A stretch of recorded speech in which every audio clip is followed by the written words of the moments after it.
On va regarder une résolution de problème donc sur le chapitre de mouvement d'un système. Alors c'est un problème qu'on peut considérer comme un exercice de type DS, comme tu peux voir, voilà, ça c'est l'énoncé. C'est un énoncé qu'on m'a transmis, donc encore une fois, je t'invite, comme tous les élèves qui me transmettent maintenant leur contrôle, leur DS en maths ou physique-chimie, je t'invite à m'envoyer tes sujets de contrôle en maths ou en physique-chimie. Comme ça, tu vois, je peux faire des exercices de plus en plus pertinents pour que toi, tu t'entraînes vraiment au plus proche de ce qui va tomber dans ton contrôle. Donc là, c'est un exercice qu'on m'a envoyé. Et comme tu peux le voir, vu la tête de l'exercice, c'est un truc vraiment qui ressemble à ce qu'on a dans les contrôles, c'est une résolution de problème. Donc on va faire ça ensemble. Donc essaye de faire une lecture déjà de ton côté de l'exercice, peut-être essaye de le résoudre aussi de ton côté. Et puis ensuite, une fois que tu as essayé, bah, tu mets la vidéo et puis tu regardes un peu ma correction. Ok? Allez, c'est parti. Donc la Lune est le seul satellite naturel de la Terre. D'une masse de, bon bah on a sa masse, elle est située en moyenne à une distance machin du centre de la Terre. Donc attention, ici tu es en kilomètres, la masse tu es bien en kilogrammes, donc ça c'est ok, il n'y aura pas à convertir. Par contre la distance, si on l'utilise, il faudra la convertir en mètres. Son mouvement orbital autour de la Terre est considéré comme circulaire uniforme. Circulaire, ça veut dire quoi? Ça veut dire que sa trajectoire est un cercle. Uniforme, ça veut dire quoi? Ça veut dire que sa vitesse est constante. Et sa période de révolution est égale à 27 jours et 8 heures. Waouh, il y a déjà pas mal d'informations là-dedans, on va les marquer. Donc les informations qui figurent, c'est que la masse de la Lune, c'est 7,3 fois 10 puissance 22 kg. La distance Terre-Lune, on va l'appeler DTL, donc distance Terre-Lune, c'est 3, je décide de donner des noms en fait.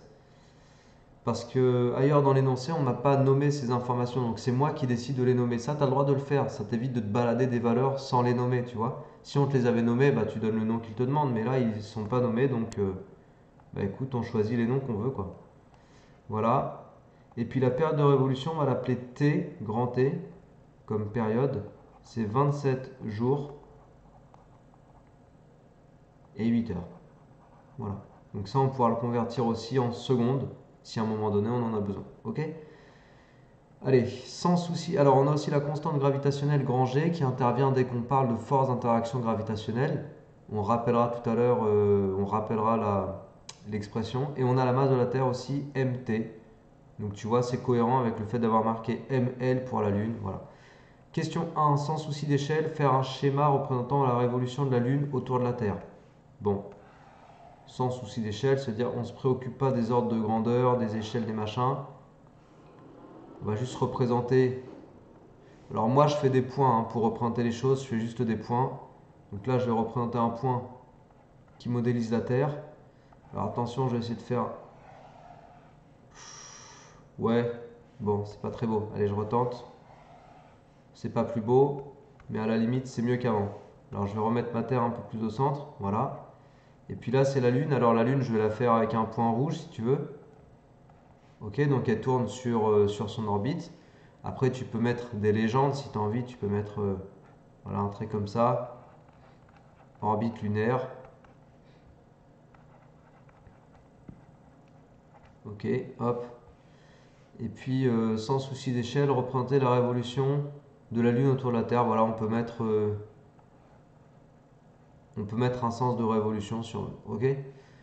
Après, on va nous demander de compléter ce schéma. Donc, on va tout faire sur ce schéma. Question 2. À partir des données de l'énoncé, calculer la vitesse de la Lune. Bon, donc là, je ne vais pas encore compléter le schéma. Je vais aller calculer la vitesse de la Lune. Quelle information me donne-t-on dans l'énoncé? Alors, on me donne la masse, mais ça ne va pas me servir à calculer sa vitesse. On me donne, tu vois, on me donne la masse. Est-ce que ça me sert? Non, ne sert pas. On me donne le rayon de la Lune, non, la distance, pardon, Terre-Lune.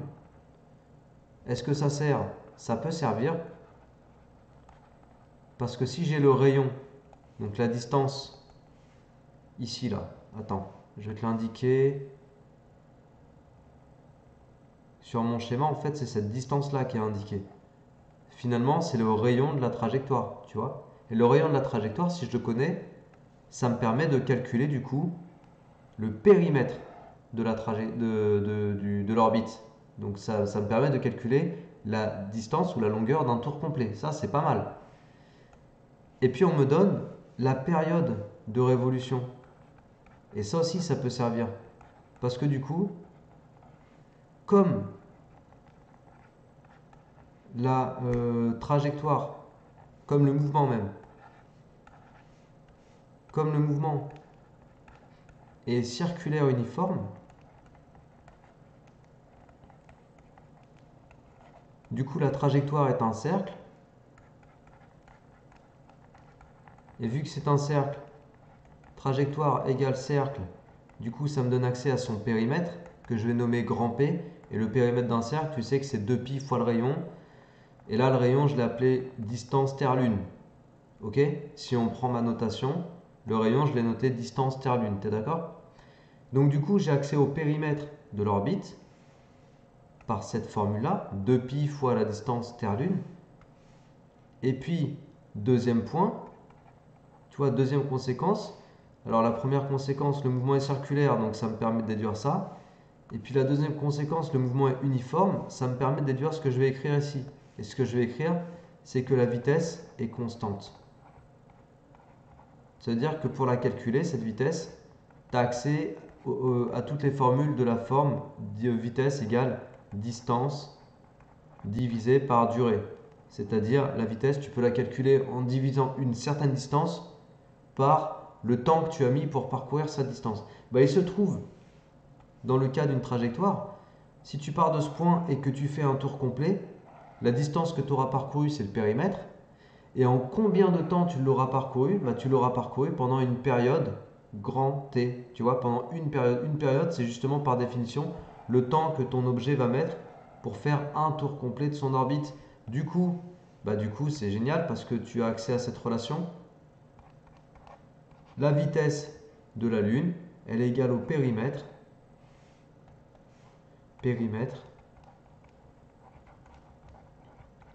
divisé par période de révolution. Et là, je crois que tu as tout ce qu'il faut dans l'énoncé, puisque le périmètre, je t'ai dit au-dessus que tu pouvais l'exprimer avec 2π fois la distance Terre-Lune. Et puis la période de révolution, on la donne carrément dans l'énoncé, sauf qu'elle est donnée en jours et en heures, je crois, donc il va juste falloir convertir. Ok? Donc on va convertir les distances en mètres et on va convertir les périodes en jours. La période en jours. Donc la distance Terre-Lune, c'est 3,84 fois 10 puissance 5. C'est des kilomètres. Du coup, ça fait 3,84 fois 10 puissance. Alors pour passer de kilomètres à mètres, tu multiplies par 10 puissance 3, évidemment. Du coup, ça te fait 3,84 fois 10 puissance 8. Et on parle en mètres. C'était bien 3,84. Ouais, c'est ça. Ok, ça c'est la distance Terre-Lune. La période de révolution, c'est 27 jours plus 8 heures. Du coup, ça te fait 27 fois 24 plus 8. Donc là, je parle en heures. Ma calculette, elle n'est pas là, évidemment. Alors, donc 27 fois 24, ça c'est pour passer en heures, ok, plus 8. Donc comme ça te fait que des heures, ça te fait 656 heures, ok. Et après, si tu veux passer de heures à secondes, bah, tu multiplies par 60, puis à nouveau par 60, tu multiplies par 3600. Donc 656 fois 3600. Ce qui te fait, bah, je vais laisser 656 fois 3600, sinon je vais être obligé d'écrire un nombre avec trop de chiffres ou bien de donner une approximation d'écriture scientifique, chose que j'ai pas envie. Donc je vais laisser ça. Là, tu es en secondes.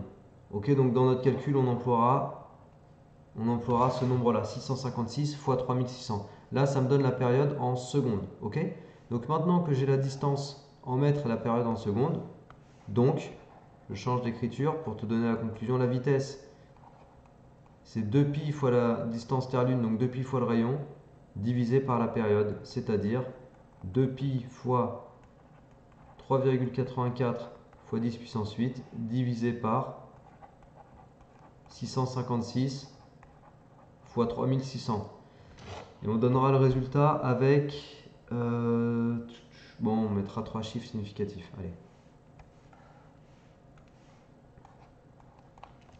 Allez, c'est parti. Donc 2 fois pi fois 3,84 10 puissance 8 divisé par 656 fois 3600. Ok, ça te fait environ 1,02 fois 10 puissance 3 mètres par seconde.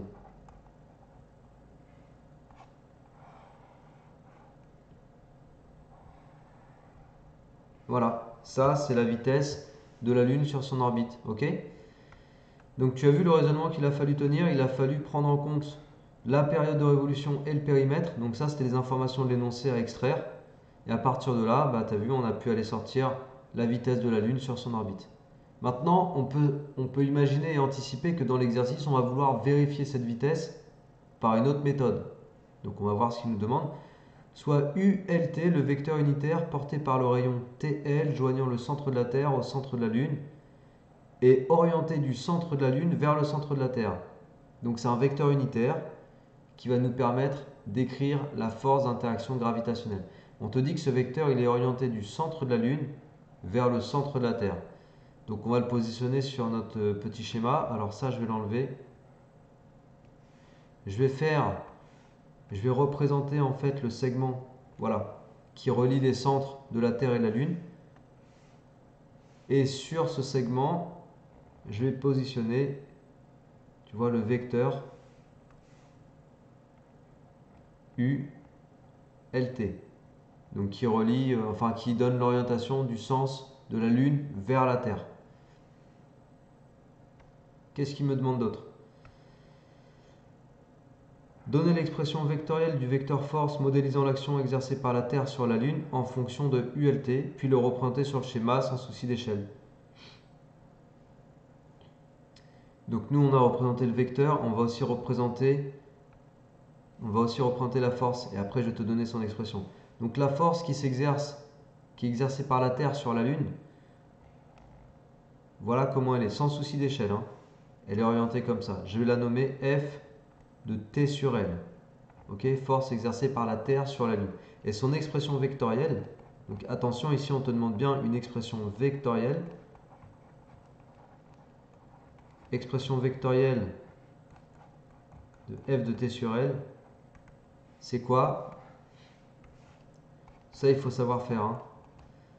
C'est constante de gravitation universelle fois le produit des masses de l'astre attracteur et de l'objet attiré, donc la Terre et la Lune. Donc fois mt fois ml, divisé par la distance qui sépare les centres des deux objets au carré, la distance. Donc la distance, on l'avait nommée dtl, donc au carré. Et ce vecteur, parce que si tu t'arrêtes là, voilà ce que tu auras sur ta copie. Ton prof, il va te mettre une croix rouge, ou ton prof, il va te mettre un truc comme ça, ou ton prof, il va te mettre non, ou ton prof, il va te mettre faux. Tu vois, c'est toujours le truc, ça, je le vois constamment. Qu'est-ce qui manque?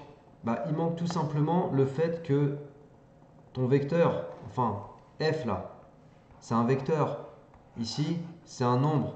Un vecteur n'est pas égal à un nombre, donc il te faut quelque chose. Le quelque chose, c'est quoi? C'est ton vecteur unitaire, c'est UTL. Il sert à ça justement, UTL. Il te sert à exprimer le vecteur force d'interaction gravitationnelle. Ok? À l'exprimer par un autre vecteur qui est un vecteur unitaire. C'est-à-dire qu'en fait, l'intensité de la force, tu vois là, j'ai l'expression vectorielle de la force, et chose qui n'est pas demandée, mais je peux la rajouter si tu veux un complément, l'intensité de cette force, si tu devais écrire juste son intensité, là, ok, tu marquerais F de T sur L sans vecteur, c'est juste l'intensité, égale G fois masse de la Terre fois masse de la Lune, divisé par la distance Terre-Lune au carré. Et là, j'ai pas de vecteur. Ok? Souviens-toi que l'intensité, c'est quoi l'intensité d'une force? C'est la norme du vecteur force. Tu vois, si on doit ramener ça à des maths, l'intensité d'une force, c'est la norme de son vecteur. Ok? Donc la norme, c'est juste un nombre. Voilà. Donc le vecteur UTL, il était introduit dans l'exercice et dans l'énoncé pour que tu puisses donner vraiment de façon la plus propre possible l'expression vectorielle de ta force d'interaction gravitationnelle. Donc ça, c'était la question 3.1. On l'a représenté. Calculer la valeur de cette force, bah t'as vu, on a anticipé en fait. Donc finalement là je suis sur la question 3.2 quoi. Ici, c'est la question 3,2. Tu as vu, je ne vais même pas le mettre entre parenthèses. Là, je vais juste marquer 3,2. Et si je dois calculer, bah, je vais faire une application numérique. G, on le connaît. Masse de la Terre, on connaît. Masse de la Lune, on connaît. Distance Terre-Lune, on connaît. On connaît tout. Donc, tu as juste à appliquer. Alors, G, tu veux que je te rappelle les valeurs? C'est 6,67, 10 moins 11. Je vais mettre unité SI. Masse de la Terre, masse de la Lune. Je connais pas ça par cœur. Masse de la Terre, 5,97, 10 puissance 24.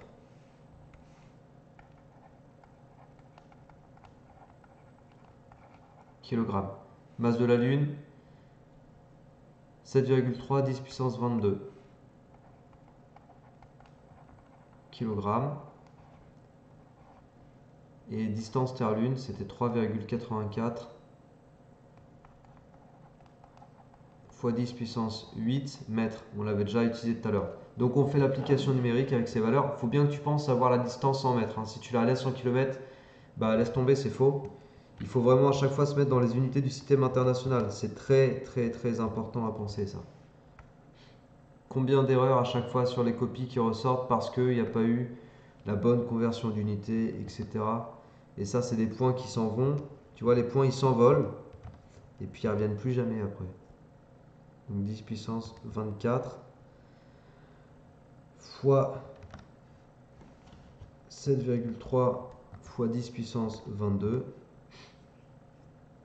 divisé par, faut pas oublier le carré, 3,84 fois 10 puissance 8 au carré. Je vérifie. Ok. Vas-y, c'est bon. Waouh. Fait une belle force. Faut que tu mettes deux chiffres significatifs parce que là, entre tous tes paramètres, tu vois 3 chiffres, 2 chiffres, 3 chiffres. Donc lui, on va garder son nombre à lui de chiffres significatifs. Donc 2 chiffres, ça te fait environ 2,0 du coup. Quand tu arrondis, 2,0 fois 10 puissance 20 et tu es en newton. N'oublie pas l'unité aussi. L'unité c'est pareil, c'est des choses, faut les mettre. Si tu mets pas d'unité, bah, le prof il te le dit, bah, c'est quoi? C'est des bananes, c'est des patates, c'est des je sais pas quoi. Et puis il t'enlève des 0,5. Puis après tu dis, ah bah j'ai eu que 7. Les points ils partent bêtement, tu vois. Les unités, les conversions d'unités, tout ça, faut mettre.